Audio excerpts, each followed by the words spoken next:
All right, everyone. Today we're discussing gender and inequality, or more specifically, gender stratification. It's a big term, but once we unpack it, you'll see how it connects to so many everyday experiences in society. Let's start with the basics. What do we mean by gender?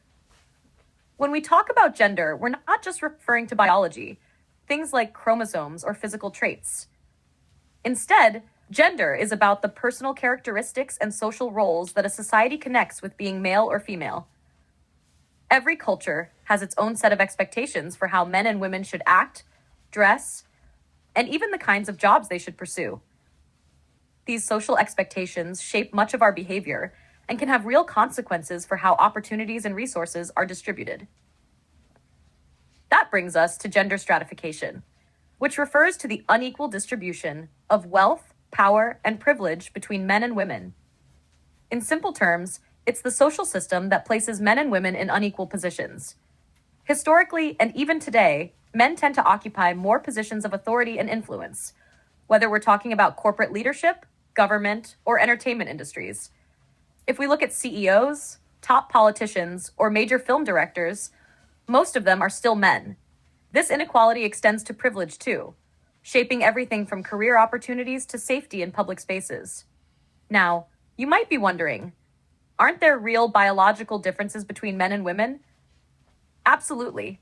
There are some differences, but they're not nearly as clear-cut or as socially significant as people often assume. Take physical ability, for example. On average, men may have greater upper body strength, but women typically live longer. Across the world, women outlive men by several years on average. So while one group may have a physical advantage in certain areas, the other shows remarkable endurance and resilience over time. When it comes to skills in language and math, we see another interesting pattern. Girls often perform better in language-related subjects, while boys may score slightly higher in math. But here's the key point. There's no meaningful difference in overall intelligence. Much of what we assume about boys being naturally better at math or girls being more verbal comes from cultural expectations, not biology. The ways we raise and educate children and the messages they receive about what they're supposed to be good at can have a powerful influence on how those abilities develop. So as we move forward, we'll keep in mind that while there are some biological differences between men and women, most of the inequalities we see in society come from social and cultural factors, how we define gender, what we value, and who we give power to. Now we'll zoom out and take a look at how gender plays out around the world. It's easy to assume that the way we see gender roles in our own society is universal, but in reality, there's an incredible amount of variation across cultures. Different societies have different expectations for men and women, and some even challenge the very ideas we take for granted. To get a broader cross-cultural perspective, let's look at the work of Margaret Mead, an anthropologist who carried out influential research in the 1930s. Mead studied several societies in the Pacific Islands to see how men and women behaved, and what she found was eye-opening. Gender roles were far from consistent. In some societies, women were the dominant, assertive ones, while in others, men took on more nurturing and gentle roles. Mead's research was groundbreaking because it revealed that gender roles aren't biologically fixed. They're shaped by culture. What one society defines as masculine or feminine might be completely different somewhere else. Another anthropologist, George Murdoch, took a slightly different approach. He studied pre-industrial societies to understand how they divided work between men and women. Murdoch found that across many cultures, there was a pattern. Men often took on tasks involving hunting or warfare, while women handled domestic responsibilities such as cooking and child-rearing. But that wasn't the whole story. Beyond these basic trends, there was actually a lot of variation. Some societies assigned specific work to one gender, but others shared duties more equally depending on the needs of the community. When we look at gender roles across different societies, it becomes clear that while some patterns appear repeatedly, there's no universal rule about what men and women should do. Gender expectations are socially constructed, meaning they're shaped by culture, environment, and history rather than biology. This cross-cultural diversity shows that the way societies organize gender is not fixed or natural. It's adaptable and can evolve over time. Global comparisons reinforce this point. Societies do not consistently define certain tasks as strictly masculine or feminine. What one culture might see as men's work could just as easily be considered women's work somewhere else. This variation highlights that gender is far too flexible and complex to be reduced to biology alone. In the end, what it means to be female or male is largely a social creation, reflecting the values, traditions, and power structures of each society. Next, we'll dig into two major ideas that help us understand gender and power in society: patriarchy and sexism. These concepts have shaped social life across cultures and time, and understanding them helps us see not only how inequality works, but also how it can be challenged. Let's start with patriarchy. Patriarchy is a system of social organization in which men hold primary power and dominate in roles of leadership, authority, and control, both in public and private life. In patriarchal societies, men tend to occupy top positions in politics, business, and religion, while women are often encouraged or expected to take on more supportive or caregiving roles. This pattern has existed in most societies throughout history and continues to influence how people think about gender and power today. The effects of patriarchy go far beyond who holds leadership positions. It shapes our expectations for behavior, how men and women should act, what work they should do, and even what ambitions are seen as acceptable. These norms are deeply embedded in cultural values and everyday practices, which makes them hard to change. Now, the opposite of patriarchy is matriarchy, a form of social organization in which women hold the dominant roles of authority and decision-making. True matriarchies are extremely rare, but a few societies have given women more power within family and community life. These examples remind us that gender roles and power structures are not fixed. They can be organized differently depending on cultural and historical contexts. Next, let's talk about sexism. Simply put, sexism is the belief that one gender is innately superior to the other. In most societies, this belief tends to favor men over women, leading to unequal access to resources, opportunities, and respect. Sexism shows up in many ways, from open discrimination and stereotypes to subtle biases about what men and women are naturally suited for. It influences hiring decisions, leadership opportunities, and even the way people are treated in everyday interactions. When sexism becomes built into the structure of major institutions, it's known as institutional sexism. This means inequality isn't just about individual attitudes. It's woven into the systems that organize society, like the economy, education, and law. For example, women are still concentrated in lower-paying jobs or in occupations considered female, such as teaching, nursing, or clerical work, while men continue to dominate higher-paying fields like technology, law, and engineering. Institutional sexism also shows up in the legal and political systems. Around the world, there are still far fewer women, lawmakers, judges, and corporate leaders than men. When power remains concentrated among men, it shapes the kinds of policies that get made and whose interests are prioritized. In short, sexism is the ideological foundation of patriarchy. It provides the belief system that justifies male dominance and maintains gender inequality.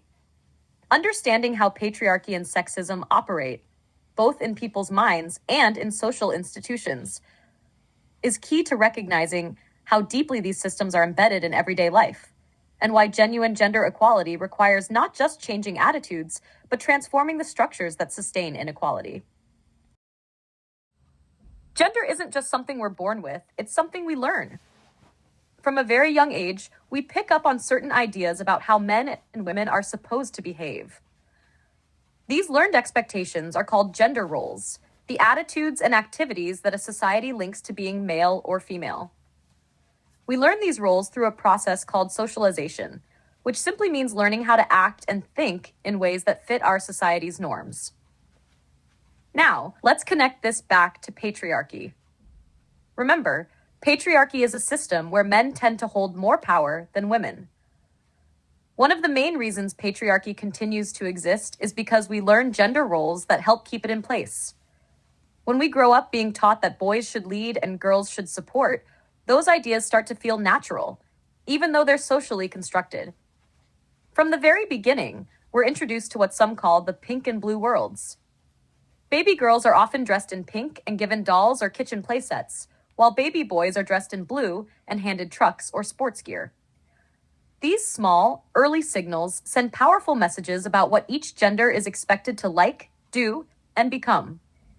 In many families, boys are encouraged to be independent, active, and assertive, while girls are often taught to be cooperative, nurturing, and agreeable.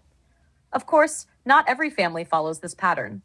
But overall, these trends reinforce the idea that men should take charge while women should be supportive, values that align closely with patriarchal expectations.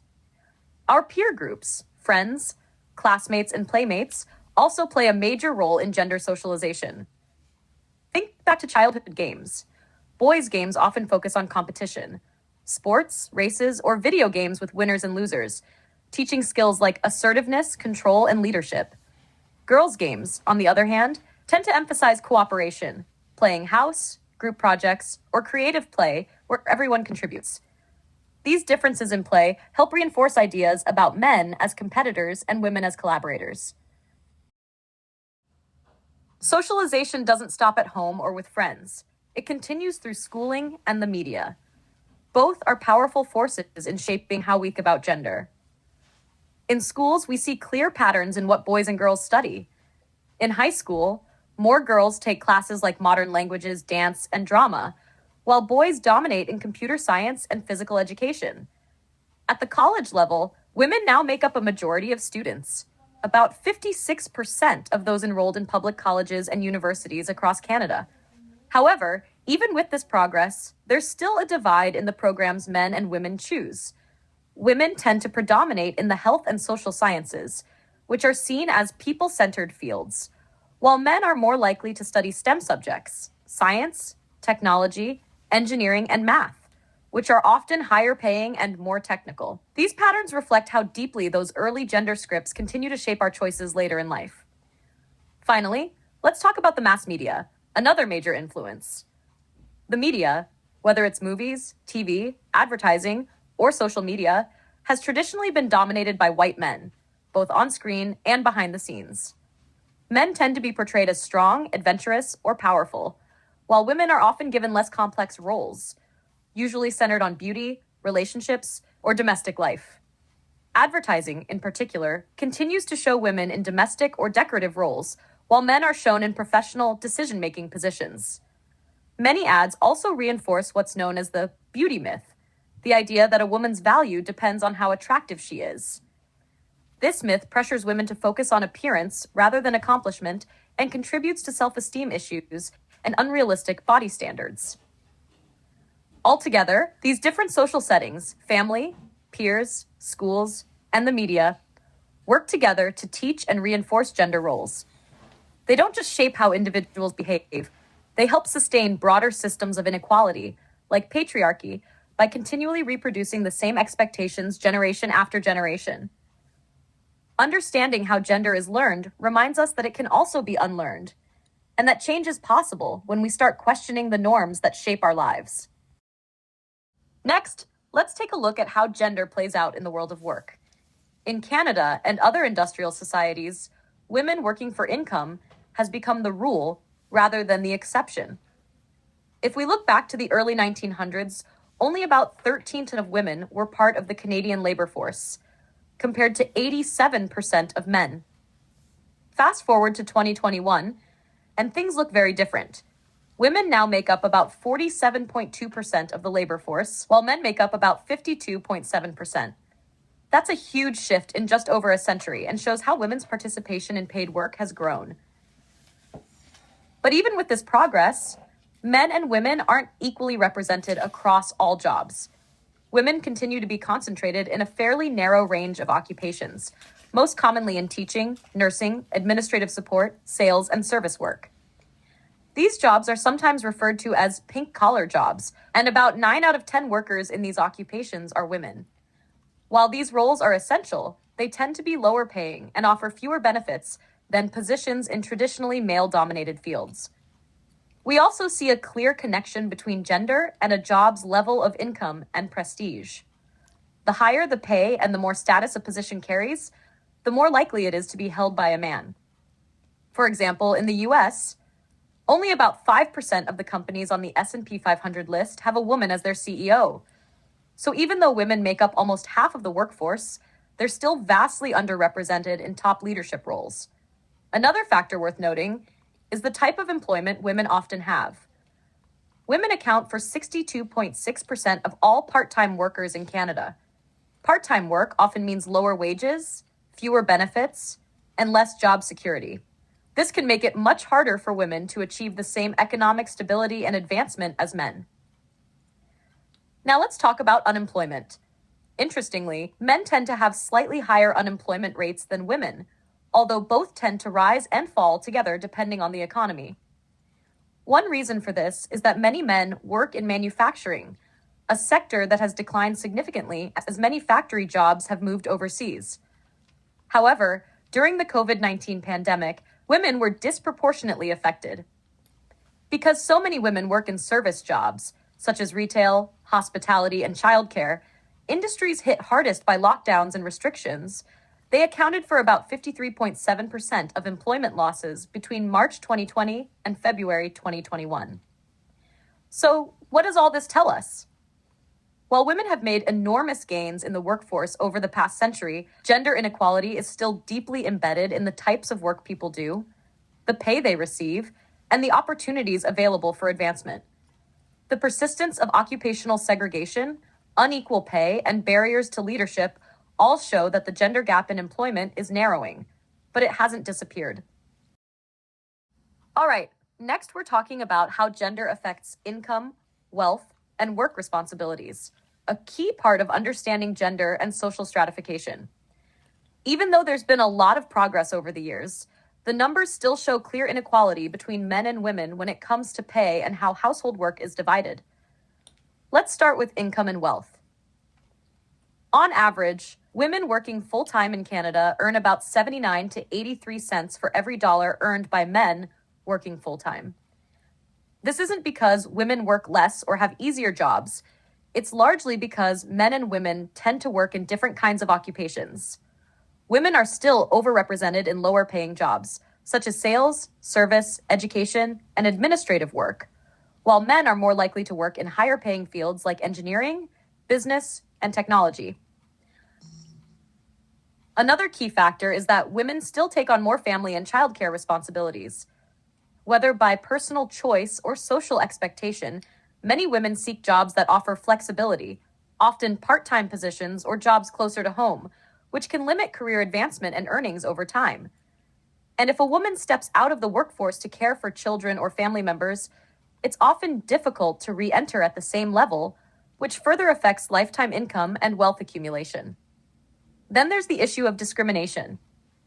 Even when men and women hold similar jobs with the same qualifications, women still tend to earn less. One reason is what sociologists call the glass ceiling, an invisible barrier that prevents women from moving into top leadership or executive roles. It's not an official policy, and many organizations deny it exists, but it shows up in the numbers. Women make up nearly half of the workforce, but remain vastly underrepresented in senior management and executive positions. Now let's talk about housework, often referred to as women's second shift. Women's participation in the labor force has grown dramatically over the last century, but this hasn't been matched by a similar increase in men's participation in domestic work. Even today, women do significantly more housework and childcare than men, even when both partners work full-time jobs. So after spending a full day at work, many women come home to a second round of unpaid labor, cooking, cleaning, laundry, and caregiving. This ongoing imbalance means that women shoulder the majority of both paid and unpaid work, which can lead to burnout, less time for rest or leisure, and fewer opportunities to advance in their careers. When we put this all together, it becomes clear that gender inequality in income and wealth isn't just about individual choices. It's about how social expectations, workplace structures, and cultural norms all work together. Women are still balancing dual pressures, earning a living while managing most of the household responsibilities. And while attitudes about gender roles are changing, genuine equality will require changes in both the workplace and the home.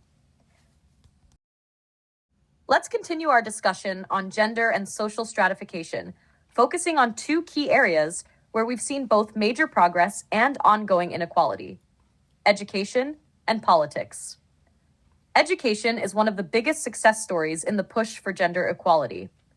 Over the past several decades, opportunities for women in higher education have expanded dramatically. By the late 1990s, women were earning the majority of associate, bachelor's, and professional degrees. Today, in many parts of the world, including Canada, women not only match men in educational attainment, but often surpass them. We've also seen encouraging growth in fields that were once almost entirely male-dominated. More women are entering STEM disciplines: science, technology, engineering, and math, which helps to break down gender stereotypes and open doors to higher-paying careers. This shift is important because expanding women's access to these fields can help narrow the gender wage gap over time. However, education alone hasn't been enough to create full equality. Even though women are earning more degrees, they still face barriers in the workplace. Many high-paying professions are still viewed as masculine, and women in these fields often earn less than men with similar qualifications. So, while the educational playing field has become more level, the transition from classroom success to workplace equality remains uneven. Now let's turn to politics, where progress has also been made, but much more slowly. Globally, women hold just under 1/4 of the seats in national parliaments. That's a major improvement from a century ago, but still far from equal representation. Here in Canada, women were not even allowed to vote in federal elections until 1918, which shows how recent their political participation really is. Since then, women have made significant strides, including in leadership roles. A landmark moment came in 2015, when Prime Minister Justin Trudeau appointed Canada's first gender-balanced cabinet, made up of 15 men and 15 women. Some regions, especially Nordic countries, have made great progress toward gender balance in government, showing that real change is possible when equality becomes a policy priority. Interestingly, several low-income countries have also achieved high levels of female political participation, proving that progress isn't limited to wealthier nations. Political representation matters because it shapes the laws and policies that affect everyday life. When women are underrepresented, their perspectives on issues like childcare, family leave, healthcare, and workplace equality often go unheard. Having more women in politics brings a wider range of experiences and priorities to the decision-making process, and that's essential for creating fairer and more inclusive societies.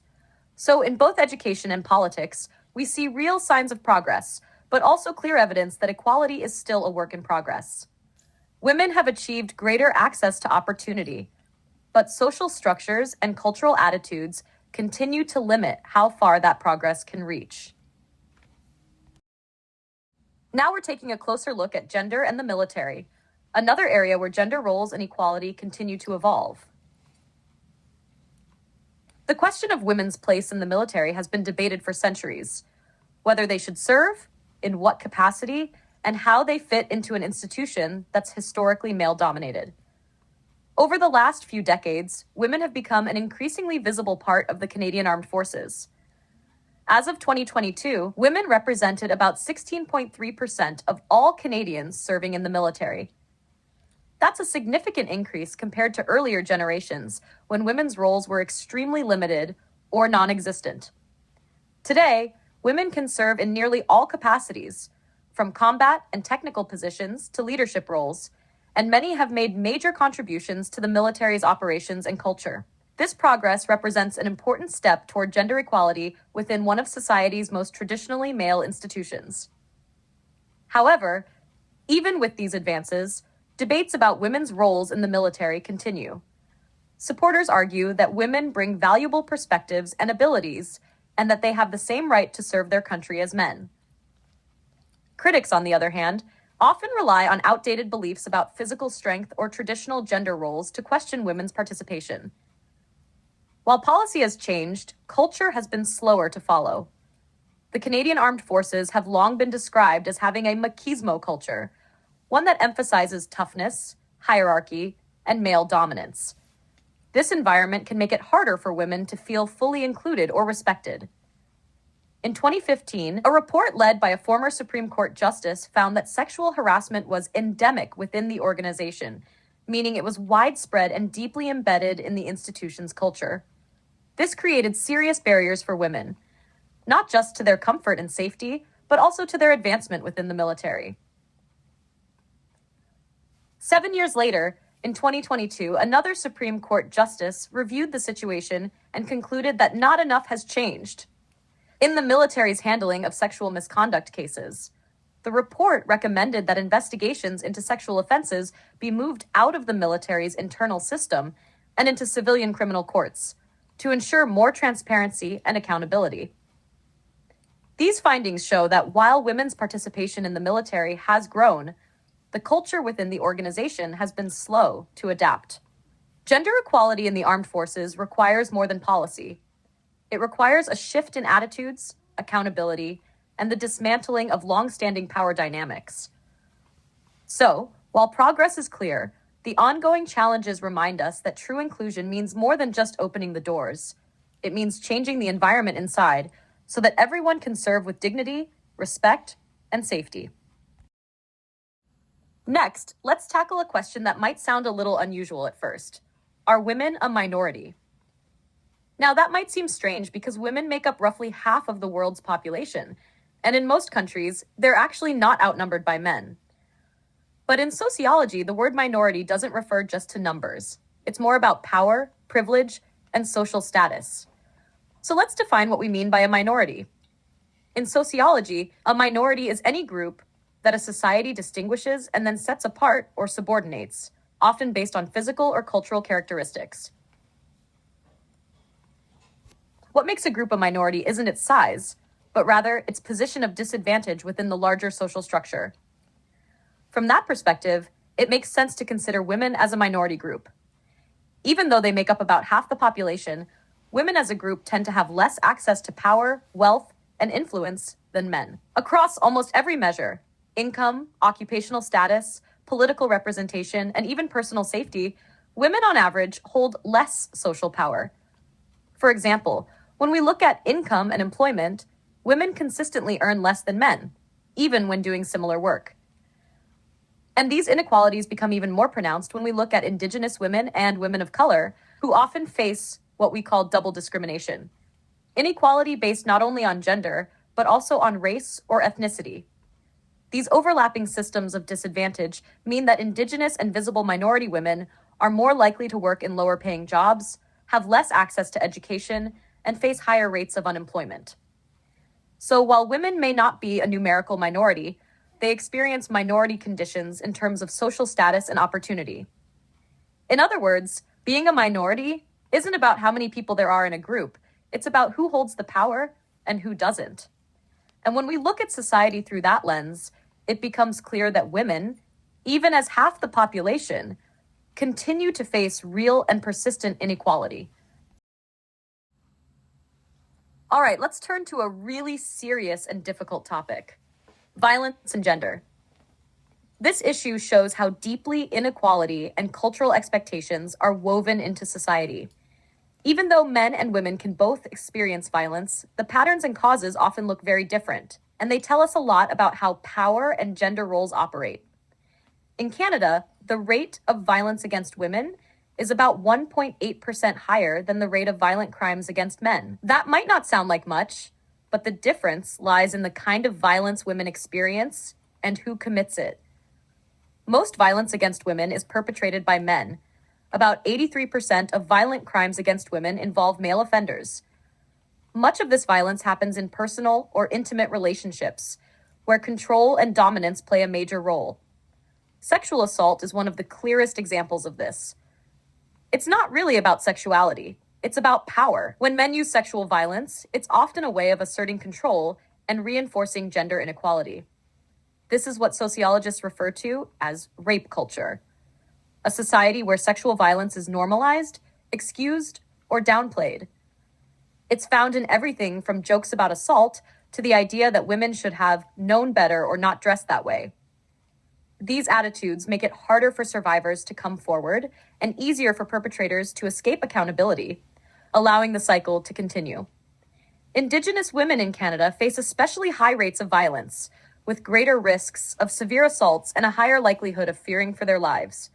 This is the result of overlapping forms of inequality, sexism, racism, and the ongoing effects of colonialism that create especially vulnerable conditions. For many Indigenous women, violence is not only a personal threat, but also part of a larger system that has historically marginalized their communities. Looking at the issue globally, violence against women is built into many cultural traditions and social systems. Whether it takes the form of domestic abuse, forced marriage, or limits on women's rights and freedoms, it's often justified as normal or traditional. These patterns show how gender-based violence continues to be used to maintain male dominance across societies. Now, if we shift our focus to violence against men, we can see that gender expectations also play a big part here. While women are more likely to be victims of sexual assault, harassment, or stalking, men are more often victims of homicide, serious physical assault, and robbery. A big reason for this has to do with cultural ideas of masculinity. Many societies still teach that real men should be tough, fearless, and dominant, that they should take risks, avoid showing weakness, and never back down. These expectations have serious consequences. They encourage men to take part in dangerous or aggressive behavior, which increases their chances of both committing and becoming victims of violence. In about 75% of violent crimes, including murder and assault, the offender is a man, and most of this violence is directed toward other men. This isn't because men are naturally violent, but because they're often socialized to handle conflict through aggression and control.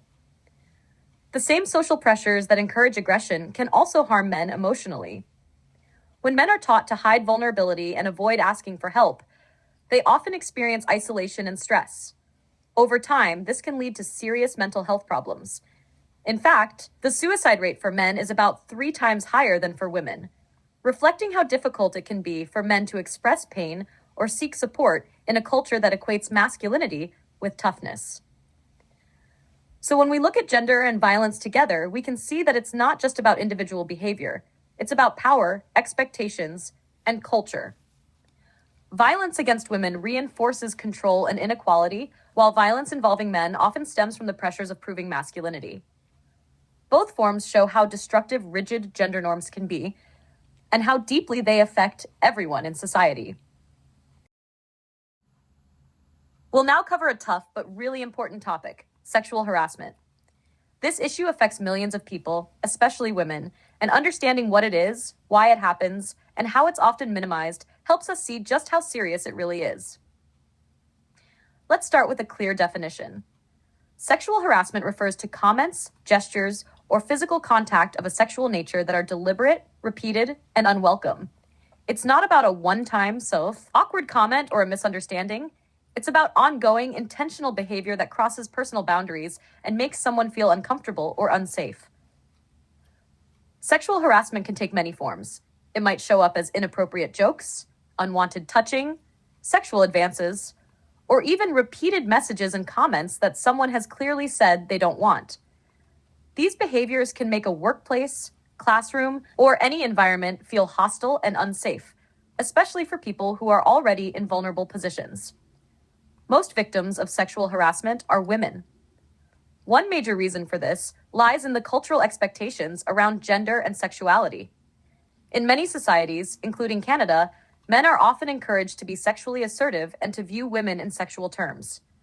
From an early age, men may be socialized to see pursuing women as a kind of challenge or conquest, which can lead to behaviors that cross boundaries, especially when those behaviors are unwanted. Another key factor is power dynamics. Many cases of sexual harassment occur in workplaces or institutions where men hold positions of authority and supervise the work of women. This imbalance can make it easier for harassment to go unchecked. When someone in power behaves inappropriately, it's often harder for the victim to speak up, especially if they fear retaliation or not being believed. Unfortunately, people in leadership roles, who are often men, sometimes underestimate how common sexual harassment really is. They might dismiss it as harmless flirting or a misunderstanding or treat it as a minor issue. This attitude not only minimizes the seriousness of harassment, but also discourages victims from coming forward. Many women worry that speaking up could harm their reputation, cost them their job, or make them targets for further mistreatment. It's important to note that sexual harassment is illegal.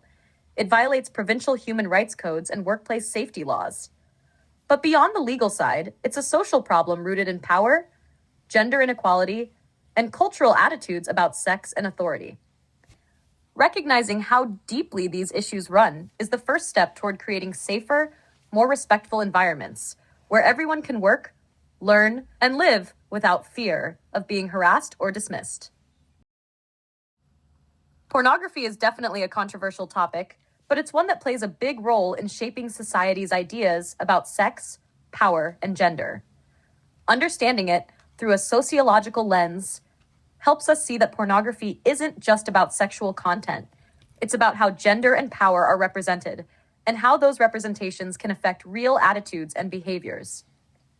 In its simplest form, pornography refers to sexually explicit material designed to cause sexual arousal. It can take many forms: videos, images, stories, and even digital media, and is now more accessible than ever before. Because of that accessibility, its influence on how people view sex and gender has grown tremendously in recent decades. Now, opinions about pornography are deeply divided. Some people argue that it's a matter of personal freedom or artistic expression, protected by free speech. From this view, adults should have the right to create or consume whatever content they choose, as long as it doesn't directly harm others. But there's another perspective that sees pornography as a power issue, one closely tied to gender inequality. Much of mainstream pornography portrays women as submissive, objectified, or even degraded, often existing only for men's pleasure. When women are shown as powerless or as playthings, it reinforces the idea that they're not equals, but rather objects to be controlled or used. This portrayal matters because media has a powerful influence on social attitudes. When pornography consistently depicts women as weak, dependent, or undeserving of respect, it can shape how people, especially young viewers, think about real-life relationships. Over time, it can normalize the idea that men should dominate and women should submit, which reinforces traditional gender hierarchies and contributes to gender stratification. Another major concern is the link between pornography and violence against women. While not everyone who consumes porn becomes violent, repeated exposure to content that shows women being degraded or harmed can desensitize viewers to violence and make aggressive sexual behavior seem normal. In that sense, pornography doesn't just reflect existing inequalities, it can help perpetuate them. So, when we talk about pornography sociologically, it's not just about morality or censorship. It's about understanding how it shapes our collective ideas about gender, sexuality, and power.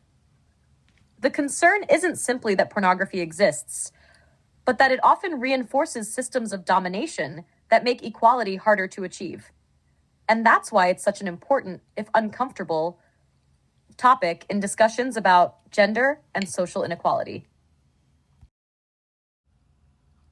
Next, we're diving into one of the major sociological perspectives on gender, structural functional theory. This approach looks at how gender helps organize society and maintain stability. It's a useful way to understand why distinct gender roles developed in the first place, but it also shows its limits when we look at how society has changed over time. According to structural functional theory, gender serves as a way to organize social life by dividing tasks and responsibilities between men and women. The idea is that this division of roles helped traditional societies function smoothly. Everyone had a defined part to play. Men were often seen as hunters, providers, or protectors, while women took on nurturing roles like raising children and caring for the household. This clear division of labor was thought to create balance and stability within families and communities. One of the most influential thinkers to develop this idea was Talcott Parsons, who worked in the mid-20th century. Parsons argued that men and women develop different but complementary traits through socialization, and that these traits help families and societies function effectively. He described two main sets of traits. First, instrumental traits, which he associated with boys and men. These traits, like rationality, competitiveness, and achievement, were seen as fitting for goal-oriented and practical roles, such as earning income or providing protection.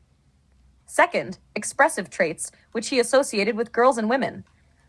These traits, like emotional sensitivity, nurturing, and communication, were thought to suit caregiving and supportive roles, such as raising children or maintaining family harmony.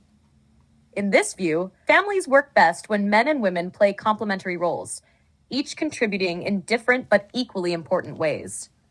This balance, according to structural functional theory, promotes stability and efficiency within society as a whole. However, as societies have modernized, these traditional divisions of labor have started to lose their usefulness. Today, people are expected to be flexible and capable in many different roles, regardless of gender. A system that limits men to instrumental work and women to expressive work no longer fits with the realities of education, technology, and the modern economy. That's one of the main criticisms of this theory. It tends to justify traditional gender roles instead of questioning them. In practice, those rigid roles can be restrictive and fail to reflect people's actual interests or abilities. Many people don't fit neatly into the categories Parsons described, and modern societies are stronger when people can pursue roles that match their individual strengths, not just their gender. So while structural functional theory helps us understand how traditional gender roles emerged and why they once made sense for social stability, it doesn't fully capture the complexity of gender in today's world. It's one piece of the puzzle, an important starting point. But to really understand how gender operates now, we need to look at other perspectives that challenge and expand on these ideas. Now, let's shift gears and look at symbolic interaction theory, another major perspective for understanding gender. While structural functional theory takes a big picture view of society, symbolic interaction theory zooms in on the micro level, the everyday interactions between people. This approach helps us see how gender isn't just something we have, but something we do through daily social behavior. According to this theory, gender shapes how we interact with others in subtle but powerful ways. It's visible in small details, how we speak, how we move, how we make eye contact, and how we take up space. Every one of these actions sends social signals that reflect and reinforce gender expectations. Take eye contact, for example. Research has shown that women tend to make more eye contact during conversation. This reflects socialization. Women are often taught to be attentive listeners, to show empathy, and to make others feel comfortable. Men, on the other hand, are often socialized to appear more independent or assertive, which might mean making less sustained eye contact or using more dominant body language, like leaning back or taking up more physical space. These small differences add up. In conversations, men are often seen as the initiators, the ones who lead or direct the discussion, while women are encouraged to be deferential, to listen, support, and maintain harmony. Women might avoid interrupting or disagreeing directly, while men may feel more comfortable asserting their opinions or taking charge. Even though these behaviors might seem natural, they're actually learned responses that reflect the broader social structure of gender inequality. Symbolic interaction theory also emphasizes that people socially construct reality. That means we don't just experience the world passively, we help create it through our interactions. When it comes to gender, this means that the behaviors, expectations, and roles we associate with men and women are constantly being reinforced in everyday life. Each time we act in line with gender norms, when men act strong or women act gentle, we help sustain the idea that those traits are natural. This brings us to an important insight from the theory. Gender is performed. We do gender through our choices, speech, posture, and interactions. These performances aren't fake or deliberate acts. They're the result of deeply ingrained social scripts that we learn over time. But by performing these roles again and again, we reinforce the idea that gender differences are real and natural, even though they're socially constructed. Now, here's where the evaluation comes in. Symbolic interaction theory gives us valuable insight into how gender operates in daily life and how it's reproduced through ordinary behavior. But it also has its limits. While individuals can shape how they express gender, the broader power structures, like patriarchy or gender stratification, still influence those interactions in powerful ways. So even though we construct gender through our actions, we don't do it in a vacuum. The way we interact is shaped by a society that already has deeply rooted inequalities. Symbolic interaction theory helps us see gender in motion, but it reminds us that those small, everyday moments are connected to much larger patterns of power. Next, let's turn to another major sociological perspective on gender: social conflict theory. This approach takes a very different stance from the others we've looked at so far. Instead of viewing gender as a set of complementary roles or daily interactions, social conflict theory sees it as a system of power and inequality. In this view, gender isn't just about how people act. It's about who has power, how that power is maintained, and whose interests it serves. From this perspective, gender functions as part of the larger structure of inequality in society. Traditional ideas about masculinity and femininity aren't neutral. They serve specific social purposes. They help maintain divisions that privilege some groups, primarily men, while subordinating others. As a result, men as a group tend to hold more power, wealth, and influence, while women often face barriers that limit their opportunities. This uneven distribution of power creates ongoing tension. Men work to protect their privileges, while women challenge the systems that restrict them. One of the most influential figures in this tradition is Friedrich Engels, who developed his ideas alongside Karl Marx. Engels argued that gender inequality is closely tied to economic inequality. He believed that men's dominance over women wasn't natural. It developed historically as societies became more complex and property ownership emerged. In early pre-capitalist societies, survival depended on cooperation. Men and women worked together, and neither group held complete authority. But once societies began accumulating private property, men gained control over resources and inheritance. This shift gave men economic power, which then translated into social and familial power. Women, in turn, became economically dependent on men, especially within family structures. Engels believed that capitalism intensified this existing pattern of male domination.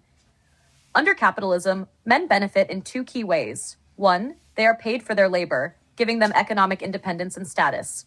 2, they rely on women's unpaid domestic labor, raising children, cooking, cleaning, which keeps households running but is rarely recognized as real work.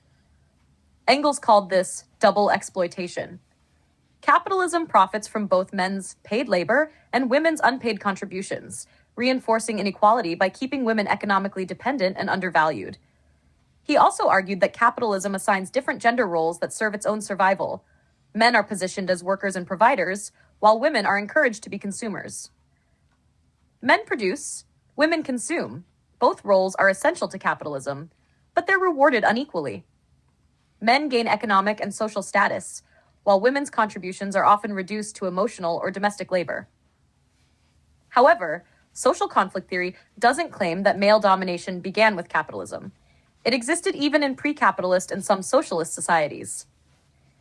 In earlier societies, men often controlled resources and authority, and even where equality was an ideal, like in socialist contexts, traditional gender roles persisted.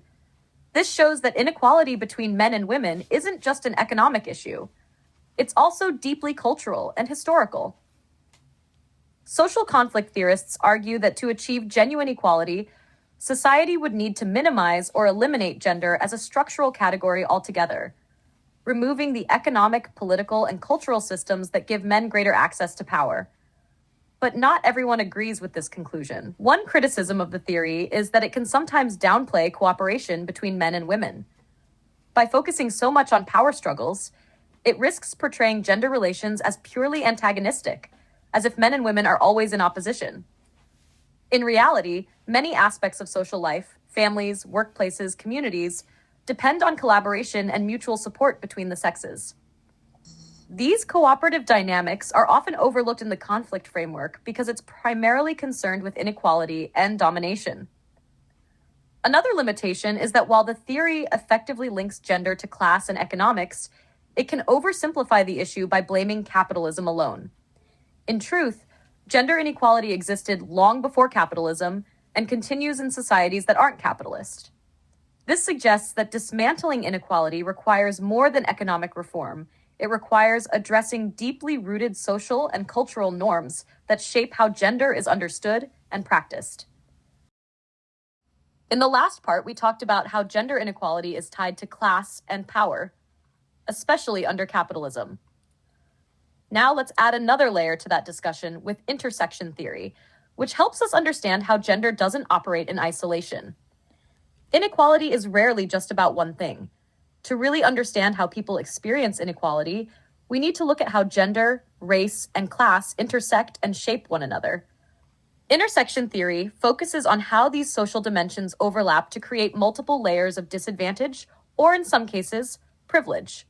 For example, being a woman may bring certain social and economic challenges, but being a woman of color or a woman from a low-income background often compounds those challenges.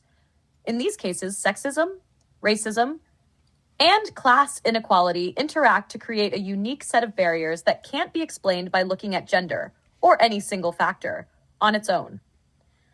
This theory helps explain why not all women face the same struggles or have the same opportunities. For instance, an upper-class white woman and a working-class Indigenous woman might both experience sexism, but the Indigenous woman also faces systemic racism and economic inequality. These overlapping disadvantages mean that her experience of inequality is different and often more severe.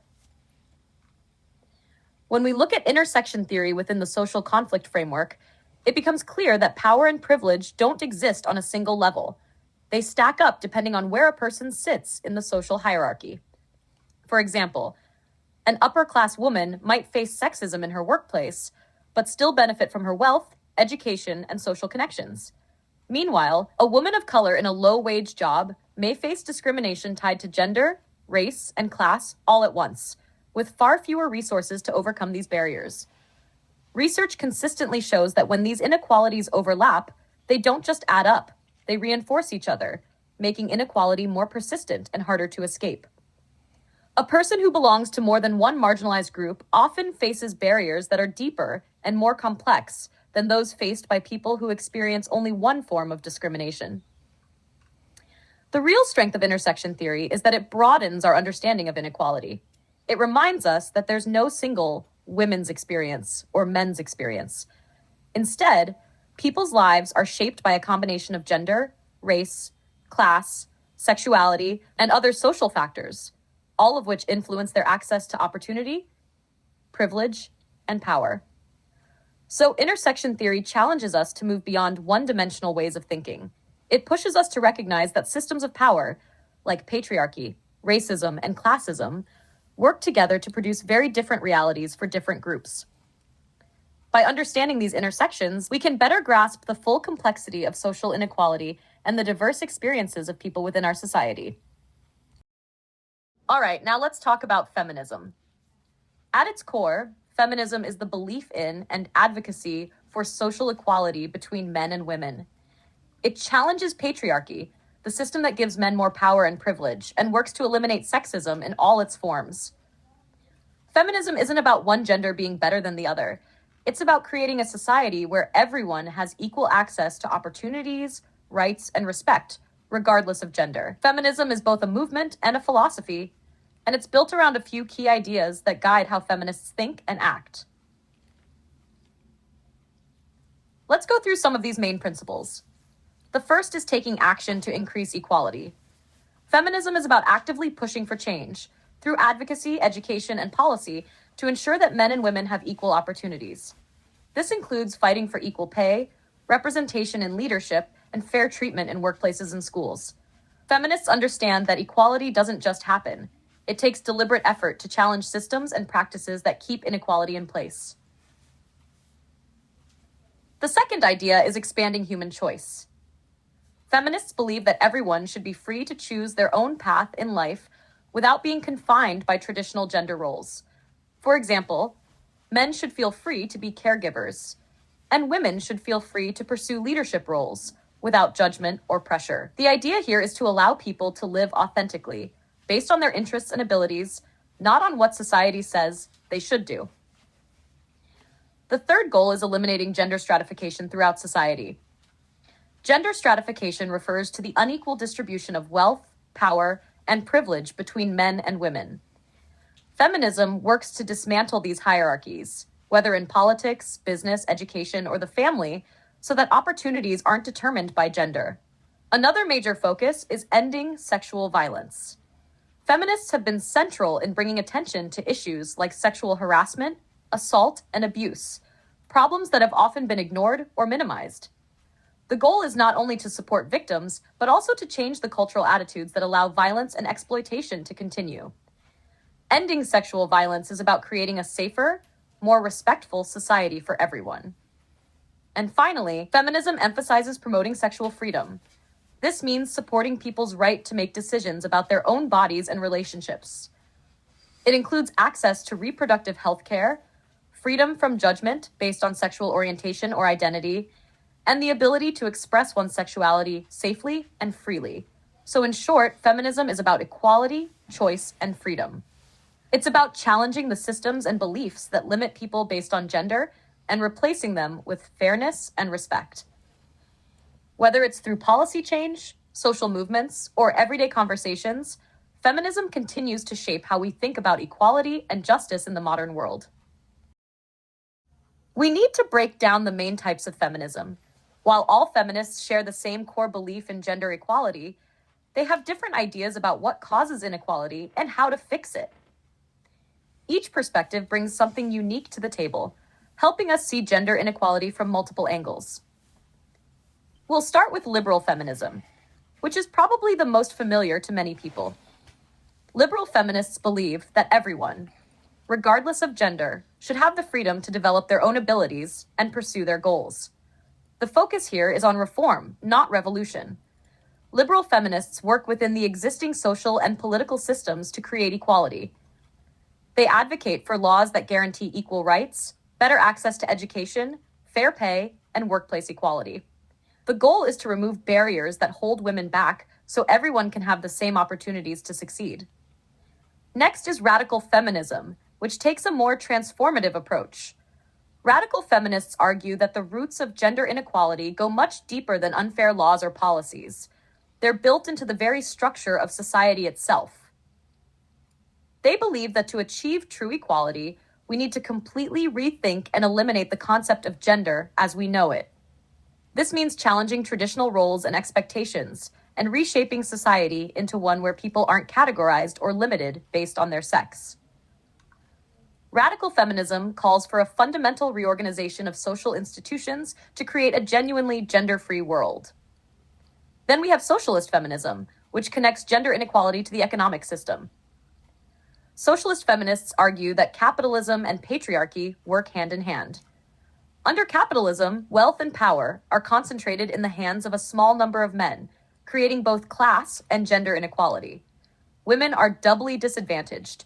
First, as workers in a system that exploits labor, and second, as women in a patriarchal culture. Socialist feminists believe that we can't achieve gender equality without also addressing class inequality. They call for major economic reform to create a more cooperative system that benefits everyone, not just the privileged few. Finally, there's multicultural and global feminism, which broadens the conversation even more. This perspective reminds us that not all women experience oppression in the same way. Factors like race, ethnicity, class, and nationality shape women's lives and opportunities. A woman's experience in Canada, for example, is very different from a woman's experience in a developing nation. Multicultural feminism emphasizes understanding these diverse experiences and respecting cultural differences while still advocating for gender equality. Global feminism builds on this by focusing on women's rights worldwide, addressing issues like poverty, access to education, healthcare, and protection from violence. It recognizes that gender inequality exists everywhere, but it looks different depending on the social and economic context. Over time, more and more people have come to support the ideas behind feminism, especially the goal of equal opportunity for women. In Canada, public opinion has gradually shifted toward greater acceptance of gender equality, though not everyone agrees on how that equality should look. Support for liberal feminism, which focuses on equal rights and opportunities within existing systems, is widespread. However, socialist and radical feminism, which call for deeper social change, tend to face more resistance. Interestingly, the people most likely to oppose feminism are often those with less formal education or those who do not work outside the home. For these groups, feminism can seem like a challenge to traditional roles and family structures. While the overall trend points toward growing gender equality, traditional beliefs about gender still have a strong presence in society. One striking example of this comes from a recent survey of Canadian youth. 31% of boys aged 12 to 17 agreed with the statement, "A woman's most important role is to take care of her home and cook for her family." That statistic reminds us that despite social progress, traditional gender expectations continue to shape how some young people view women's roles. So, why do some people still resist feminism or gender equality? There are a couple of key reasons. First, protecting power within a patriarchal system. In societies built on patriarchy, men have historically held more power, socially, economically, and politically. For some, feminism feels like a direct challenge to that power. It can be uncomfortable for those who benefit from the current system to support changes that might reduce their privilege or shift the balance of power. Second, distrust of change and fear of disrupting traditional family values. Many people, both men and women, associate feminism with a rejection of traditional family life. They may see it as threatening long-standing cultural norms or undermining the roles they grew up with. For these individuals, feminism can feel like it's eroding stability or disrespecting the way families have traditionally operated. Despite these challenges, there's reason to be optimistic. The majority of adults in Canada agree that women should have equal rights. This general support shows that even though resistance still exists, society is moving in the right direction. As for how women can continue improving their social standing, most sociologists and advocates argue that real progress requires multiple strategies working together.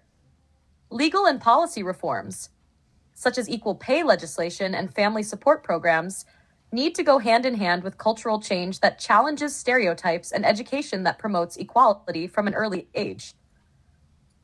The key takeaway is that progress toward gender equality doesn't happen automatically. It requires ongoing effort across many levels of society. And while traditional ideas about gender still influence some people, the overall trend continues to move toward greater equality, understanding, and opportunity for everyone. Finally, we'll take a look at where we're headed when it comes to gender equality. Over the past few decades, the progress has been remarkable. Today's society looks very different from what it did just a few generations ago, and these changes are continuing to reshape work, family life, and the balance of power between men and women. A major turning point came in the 1990s, when 2/3 of people entering the workforce were women. This marked a huge shift after bringing in new perspectives, talents, and skills that helped redefine workplaces. As more women entered and advanced in their careers, organizations began to adapt, introducing more flexible work arrangements, better family policies, and a stronger appreciation for diversity. These shifts helped create workplaces where contributions are valued based on ability, not gender. Another key factor behind this change is the kind of work that drives modern economies. Today's jobs rely less on physical strength and more on creativity, communication, and innovation, skills that both men and women bring equally. This shift has helped level the playing field, allowing success to depend more on talent and imagination than on traditional gender expectations. Access to birth control has also played a huge role in advancing equality.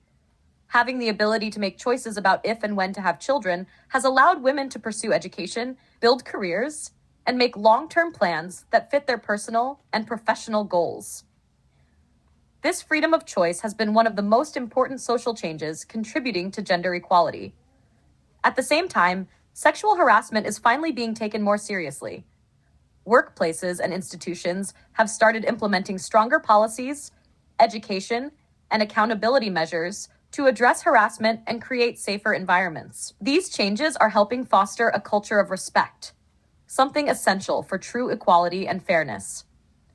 And finally, as more women move into leadership positions in business and politics, the pace of change is accelerating. Women in these roles bring new perspectives to decision making and advocate for policies that promote fairness, such as equal pay, parental leave, and anti-discrimination initiatives. Every woman who steps into a position of power helps open the door wider for others and pushes society closer to genuine equality. So when we think about gender and what lies ahead, there's a lot to be optimistic about. The momentum toward equality continues to grow, and with each generation, we're moving closer to a society where men and women share equal rights, opportunities, and recognition.